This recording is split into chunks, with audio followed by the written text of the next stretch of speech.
the death penalty in the United States is under scrutiny once again after the state of Alabama used nitrogen gas for the first time ever in January to execute a death row inmate. States have been searching for alternative execution methods as drugs for lethal injections have become scarce. But consensus has not been reached yet on what form of execution is considered the most humane. Some states are looking at a return to the firing squad.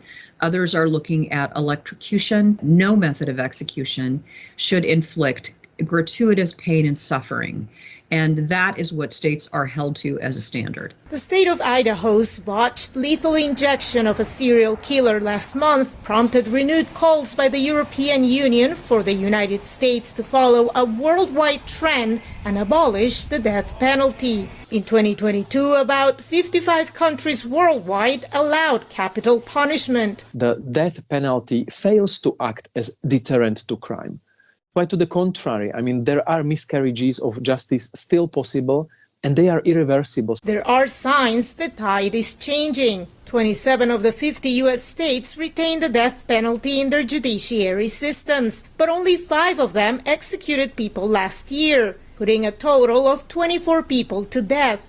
And public support for the death penalty for convicted murderers among Democrats has steadily decreased in recent years, according to Gallup polls. Last year, only 32% of Democrats favored it compared to 81% of Republicans. Concerns about fairness, equality, and simple justice, I think, are driving this change in the national conversation. While acknowledging the concerns of those who want to abolish the practice, citing cruelty and the possibility of an innocent person on death row, New York Law School professor Robert Blecker doesn't see the death penalty going away completely. The only moral justification for punishment is retribution. It's because some people commit crimes that are so heinous, with an attitude that is so despicable, that they simply deserve to die. As a presidential candidate in 2020, Joe Biden vowed to abolish the death penalty. But under his administration, there have been some inconsistencies, analysts say. The Justice Department declared a moratorium on federal executions in 2021, but greenlit capital prosecutions for mass shooters in Pittsburgh, Pennsylvania, and Buffalo, New York.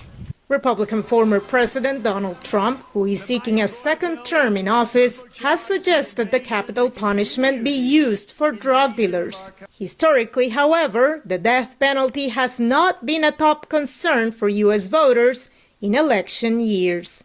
Veronica Balderas, Iglesias, VOA News, Washington.